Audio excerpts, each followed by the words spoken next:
জামাত নেতা গাজী নজরুল ইসলামের যে একটা শিশুর সাথে ধরা পড়া ভিডিও প্রকাশ হলো, সেটা নিয়ে মোটামুটি আজকে সারাদিন বাংলাদেশের সামাজিক মাধ্যম ব্যস্ত ছিল। কেন আপনারা সবাই এই যে একটা নিরীহ মৌলবীর একটা শিশুর সাথে যে প্রেম করতে গেল, এটা নিয়ে এত তোলপাড় করছেন? কারণটা কি? এটা কি এই জন্য নয় যে সে একটা নিরীহ মৌলবী?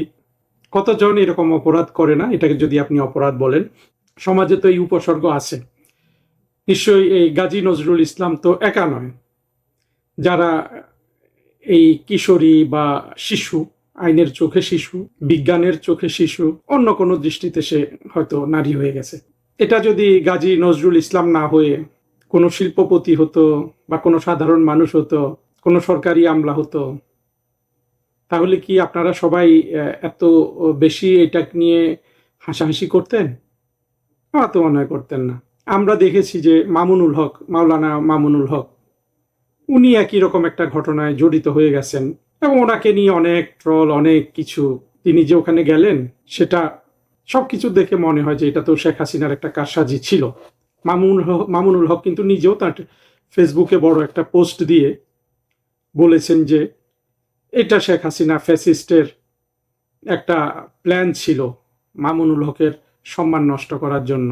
আমরা তো এমনও ধরে নিতে পারি যে এটা মামুনুল হক ছিল না, মামুনুল হকের ডামি বসানো হয়েছে, সেখানে সেখানে অভিনয় করা হয়েছে ছাত্রলীগের গুন্ডা পান্ডা দিয়ে। হতে পারে না এগুলো?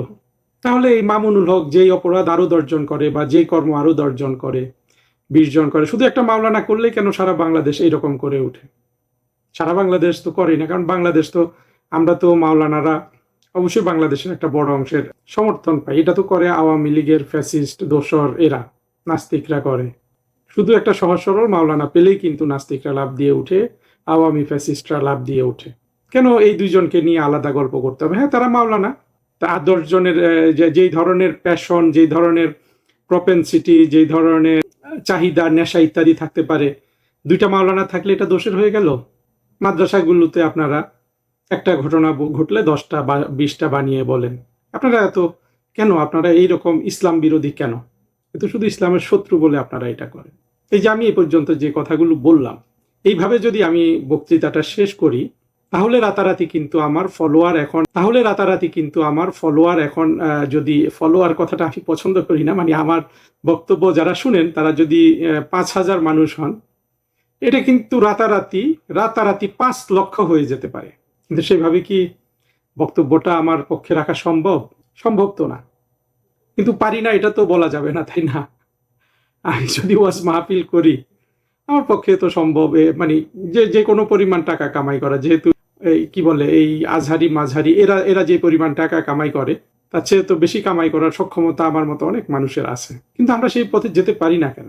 এখানে আসলে আপনার মানুষ হওয়ার যে একটা সাধনা মানুষের, এবং সেটা যে খুব কম মানুষ পারে, সেই বিষয়টা আসলে চলে আসে। জামাতের মৌলবী সে এখন একজন এমপি, চিন্তা করেন, একটা শিশুকে নিয়ে, মেয়েটার বয়স অত্যন্ত অল্প, 15, 16, 17 এরকম হবে, এবং এটা সোশ্যাল মিডিয়াতে এত ভাইরাল হয়ে গেছে যে যারা এগুলো নিয়ে কথা বলেছে তার মধ্যে একমাত্র আসাদ নূরকে দেখলাম যে সে মেয়েটার চেহারাটা দেখায়নি। অবশ্য এটা অনেকে যে দেখাচ্ছেন তারা হয়তো জানেনও না কিভাবে ওই জায়গাটা, চেহারাটা ঢেকে দিতে হয়। কিন্তু একটা জিনিস দেখে আমার অবাক লেগেছে যে এই মেয়েটার সাহস, এটাকে অনেকে নারীর সাহস বলবে ইত্যাদি বলবে, কিন্তু মেয়েটার যে সাহসটা, এটা কিন্তু আমার মনে হয় সবারই চোখে পড়েছে। এই ধরনের সাহস আমরা কিন্তু শুভ কাজে ব্যয় করতে পারি, আবার একই সাহস কিন্তু আমরা অশুভ কাজে ব্যয় করতে পারি।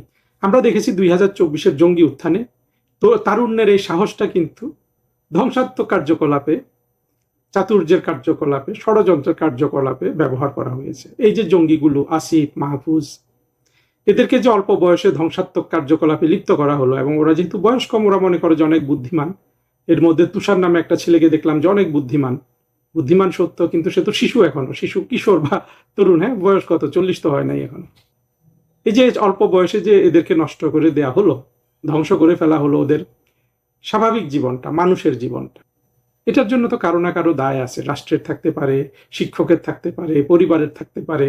কোনো না কোনো বিপদগামী তো তাকে বিপদগামী করেছে, তাই না? এদেরকে সেই জামাতের গাজী নজরুল ইসলাম কিংবা মামুনুল হক, এরা যে যায় হোটেলে বিবাহ বহির্ভূত সম্পর্কে তারা করে, সেটাকে খুব আলাদা করে দেখতে হবে। যে জায়গাটা এখানে অত্যন্ত লক্ষণীয় সেটা হলো ওরা যেটা প্রচার করে সেটা ওরা নিজেদের উপর কিন্তু অনুশীলন করে না, সেটা নিজেদের উপর কিন্তু তারা প্রচার করে তারা মানে না। মামুনুল হকের ওয়াজ আছে যে এই ধরনের সম্পর্ক করলে বিবাহিত হলে বুক পর্যন্ত পুঁতে মেরে ফেলতে হবে, পাথর নিক্ষেপ করে, অবিবাহিত হলে 100 দৌড়া মারতে হবে। এই যে মামুনুল হকের করা ওয়াজ, একই অপরাধে মামুনুল হক অপরাধী হয়েছে এবং ওই মামুনুল হক এবং সে যে মহিলার সাথে ওইখানে গেছে সে দুজনেই বিবাহিত ছিল। বাংলাদেশের কিন্তু কোনো হুজুর কেউ কিন্তু মামুনুল হকের সাজাটা দাবি করে নাই। আমরা যদি দেখতাম যে মামুনুল হকের পার্টি থেকে বা হেফাজত থেকে কোনো এক জায়গা থেকে তাকে ঠিক একইভাবে তার এই দণ্ড কার্যকরের দাবি জানানো হচ্ছে বা দণ্ডটা তারাই কার্যকর করছে, তাই না? মামুনুল হকের মাদ্রাসার মধ্যে যদি মামুনুল হক এবং তার সে যে মেয়েকে নিয়ে গিয়েছিল তাদের দুজনের দণ্ড যদি কার্যকর করে, মামুনুল হকদের এক একটা মাদ্রাসা যেভাবে দুর্গ, সেখানে তো কেউ গিয়ে এটা ইন্টারভিউ করতো না। তারা কি সেটা করেছে? কিংবা এই যে জামাতের গাজী নজরুল ইসলাম, সে যে মেয়ের সাথে হোটেলে গিয়েছে, মেয়েটা শিশু, বিজ্ঞানের চোখে শিশু, আইনের চোখে শিশু, তার চোখে ভিন্ন হতে পারে, সেখানে তো সে একটা রাষ্ট্রের চোখে অপরাধ করেছে। রাষ্ট্র কি সেই অপরাধের জন্য তাকে দায়বদ্ধ করার সাহস রাখে? এটা হয়তো তারেক রহমানের সরকার দেখে বেশি বলা হচ্ছে। আওয়ামী লীগের সরকার হলেও কি আমরা এই যে যদি এইরকম একজনকে দেখতাম যে সে এইরকম একটা কাজ করছে, তাকে কি আইনের আওতায় আনা হতো? কিন্তু আওয়ামী লীগের আমলে যদি একজন অমাওলানা এই কাজটা করতো তারও অপরাধ হতো। কিন্তু অমাওলানা তো এটা প্রচার করে না যে এই কাজটা করলে মাটিতে বুক পর্যন্ত পুঁতে তাকে দৌড়া মেরে মেরে ফেলতে হবে।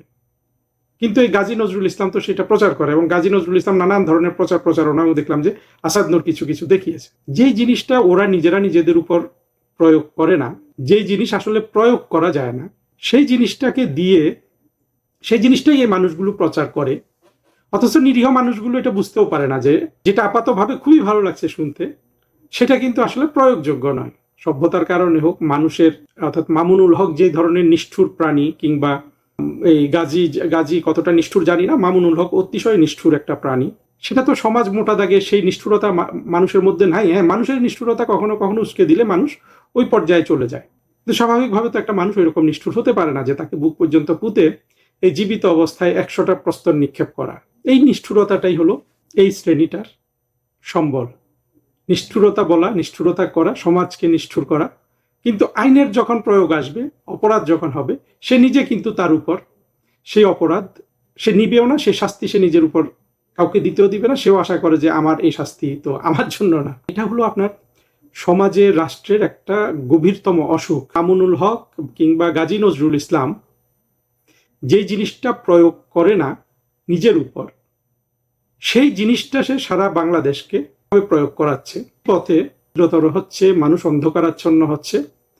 কিন্তু মামুনুল হক তো দরিদ্রতর হচ্ছে না, নজরুল ইসলাম সেও কিন্তু দরিদ্রতর হচ্ছে, সে ধনী হচ্ছে, আরো বেশি সমৃদ্ধিশালী হচ্ছে।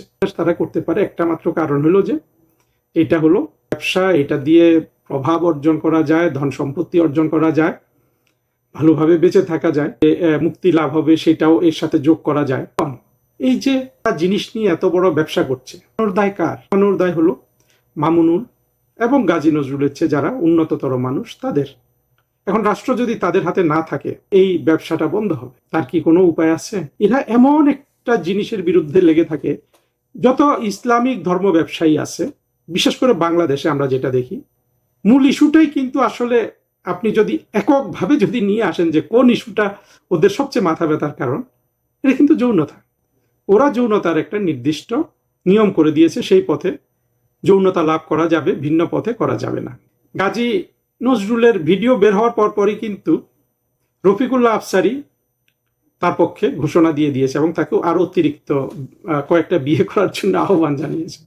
চিন্তা করেন, এই যে গাজী নজরুল, সে যে মেয়েটার সাথে হোটেলে গেল, 16-17 বছরের একটা মেয়ে, ও কি এটা নিজের উপর প্রয়োগ করবে? ও তো বুঝতেও পারছে না, ও তো ধরে নিচ্ছে যে ওর পয়সা আছে, পয়সা দিয়ে, মানে এদের লজিকটা না, আপনার ইলজিক্যালিটি যে একটা লজিক, মানে লজিক খাটানো যায় যুক্তিহীনতা দিয়ে, সেটা এরা করে যে কি, সে এটাকে হয়তো দাসী হিসাবে দেখছে, যে যেহেতু সে টাকা দিয়েছে, মেয়েটাকে সম্ভবত টাকা দিয়েছে, আমি জানি না, কিছু একটা কিন্তু তার কাছে কিন্তু আপনার নিয়ম আছে, সেই নিয়মে সেটাকে এই অপরাধটা সাধন করছে। এইখানে হলো এইগুলার সবচেয়ে ভয়ানক বিপদটা, যে অপরাধ করে অপরাধটাকে আবার ন্যায়সঙ্গত মনে করছে, এবং ন্যায়সঙ্গত মনে করার জন্য তার কাছে কিন্তু তত্ত্ব আছে, তার কাছে দৈব বাণী আছে। এটা আরো ভয়াবহ। এই ভয়ানক পথে এই মানুষগুলো একটা অন্ধকার শ্রেণী, অন্ধকারের পথে এরা অর্থ, বিত্ত, ক্ষমতা, নারী, নারী আবার পুরুষ করতে পারে না, কারণ এদের নারীগুলো তো ওদের হাতেই বন্দী, অনেক সুখে সুখে বন্দী। আমরা এটা দেখেছি যে হাদি এবং ইত্যাদির পরে 2024-এর জঙ্গিদের জন্য অনেক নারী কিন্তু তাদের জন্য, অর্থাৎ তাদের জন্য আছে। এটাও কিন্তু বিজ্ঞানসম্মত, যে আমরা যেভাবে ভাবি যে নারী পাওয়ার অনেকে অনেক ধরনের তরিকা দেখা, এটাও কিন্তু নারী পাওয়ার একটা তরিকা, এবং বিজ্ঞানসম্মতভাবেই নারীর যে কনস্ট্রাকশন, সেখানে এটাও আছে যে এই পথেও নারী এদের মোহে পড়বে। নারী পুরুষ প্রত্যেকের কনস্ট্রাকশন কিন্তু আলাদা। পুরো জিনিসটা থেকে একটা আলোর পথে নিয়ে আসার জন্য তো আমাদের একটা ব্যবস্থা হয়েছিল, সেটা ছিল আমাদের মুক্তিযুদ্ধ। আমরা কিন্তু আমাদের মুক্তিযুদ্ধের সর্বজনীন মূল্যবোধ সেটা আমরা বাস্তবায়ন করতে পারিনি। উপরন্তু আমরা সমাজটাকে ছেড়ে দিয়েছি একটা অন্ধকার শ্রেণীর কাছে। তার সাথে আমাদের সমস্যাটাকে গভীরতর করেছে সেকুলার পাকিস্তানি বা পাকিস্তানি সেকুলার শ্রেণী। এই অন্ধকার শ্রেণীর সাথে হাত মিলিয়ে ওরা দেয় জ্ঞান, এরা প্রয়োগ করে অন্ধকার। এই যে বুদ্ধি, অন্ধকারে ধাবিত বুদ্ধি, বুদ্ধি উৎপাদনকারী পাকিস্তান সেকুলার শ্রেণী, এটা এত বড় একটা দুষ্ট চক্র বাংলাদেশের। এটা আমরা কিন্তু 2024-এর জঙ্গি উত্থান না হলে বুঝতে পারতাম না। এখন আমাদের কিন্তু সময় এসছে 2024-এর জঙ্গি উত্থানের পর এই অন্ধকার শ্রেণীটাকে আলোর পথে নিয়ে আসা, কিংবা এদেরকে এমনভাবে নিয়ন্ত্রণ করা যে এরা নিজেরাও যাতে আলোকিত হয় এবং সমাজকে যেন আর কখনো অন্ধকারে ডেকে নিয়ে আসতে না পারে। অতীতে আমরা ভেবেছিলাম যে এটা বড় ধরনের সমস্যা হবে, মুসলমানরা খেপে যাবে। আমার মনে হয় ইতিমধ্যে আমাদের মধ্যে যথেষ্ট সচেতনতা তৈরি হয়েছে যে এই অন্ধকার শ্রেণী থেকে বিযুক্ত হয়েও কিভাবে ভালো মুসলমান হওয়া যায় সেটার একটা রাস্তা বের করার সুযোগ এসে সারা পৃথিবী থেকে উদাহরণ নিয়ে। এই যে অন্ধকার শ্রেণীটার কথা বললাম, দেখেন এদের কারণে কিন্তু পৃথিবীতে এই অন্ধকার শ্রেণীর মুসলমান খুব বেশি কিন্তু নাই। তবে এই অন্ধকার শ্রেণীর প্রতি মুগ্ধ প্রায় সকল মুসলমান। মুগ্ধ তো সব দেশের মানুষই, সব ধর্মের মানুষই কোনো না কোনো কিছুর প্রতি মুগ্ধ। ওইটাকে অত ভয় পাওয়ার আসলে কোনো কারণ নাই। ভয় পাওয়ার কারণ এই অন্ধকার শ্রেণীটাকে। এই অন্ধকার শ্রেণীটা জন্যই সারা বিশ্বে যত এই যে 200 কোটি বলে বা এতগুলো মুসলমান আছে, এদের কিন্তু কোনো সম্মান নাই অন্য ধর্মের মানুষগুলোর কাছে। আপনাকে সম্মান দিতে পারে আপনি যদি আরবের প্রিন্স হন, অনেক টাকা আছে, কোনো অফিসের বড় বস আপনাকে সম্মান দিলে সে একটা ব্যবসা পাবে, কারণ সে চীনের নাগরিক বা যুক্তরাষ্ট্রের নাগরিক, অতটুকু সম্মানই আপনাকে দেয়। কিন্তু এই যে মানুষ হিসাবে কিন্তু সে আপনাকে মুসলমানই মনে করে। মুসলমান মানে তাদের কাছে একটা আজব প্রাণী, একটা মগজ ধোলাইকৃত প্রাণী। চীনে যেটা করা হয়েছে যে একটা মানসিক রোগাক্রান্ত প্রাণী, মানুষ নয় এরা। কিন্তু মুসলমানদের মধ্যে এখন পর্যন্ত ঠিক বলিষ্ঠ একজন নেতা বের হয়নি যে এখান থেকে বাইরে মানুষদের, মুসলমানদের ডাক দিবে। তবে আমরা যেটা দেখেছি, যেটা আসার কথাতে, আরব বিশ্ব থেকে বিভিন্ন মুসলমান দেশে যথেষ্ট সচেতনতা তৈরি হয়েছে এবং তারা ক্রমে কিন্তু এই অন্ধকার শ্রেণীটাকে তাদের দেশ থেকে অনেকটা বিলুপ্তির পথে নিয়ে এসছে। শুধু পারিনি বাংলাদেশ, আমরা ভারত, পাকিস্তান, আফগানিস্তান, সোমালিয়া বা এরকম কিছু দেশ, মানে ভারত, বাংলাদেশ, পাকিস্তান, আফগানিস্তানের বাইরে আসলে জিনিসটা একেবারেই মানে এই অন্ধকার শ্রেণীটা সেইভাবে বিরাজ করে না। সোমালিয়া বা আফ্রিকার কিছু কিছু দেশে আছে, কিন্তু সেখানে আসলে সেটা স্থায়ী হবে না। আফ্রিকানদের আসলে আমাদের মতো এইরকম এই যে ঐতিহাসিকভাবে দ্বিধা বিভক্তিটা নাই, যে ওই যে আপনার যে দেশ বিভাগে যেটা হয়েছিল, ভারত বিভাগে 47-এ হিন্দুদের জন্য একটা রাষ্ট্র, মুসলমানদের জন্য একটা রাষ্ট্র।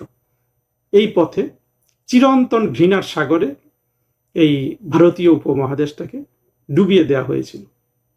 সেখান থেকে অন্তত আমাদের বাংলাদেশের উদ্ধার হওয়ার সুযোগ ছিল 71 সালে, আবার সুযোগ এসেছে 2024 সালের ধ্বংসযজ্ঞের পর। এখন সেই সুযোগটা আমরা কাজে লাগাবো কি লাগাবো না, এটা নির্ভর করছে আমাদের উপর।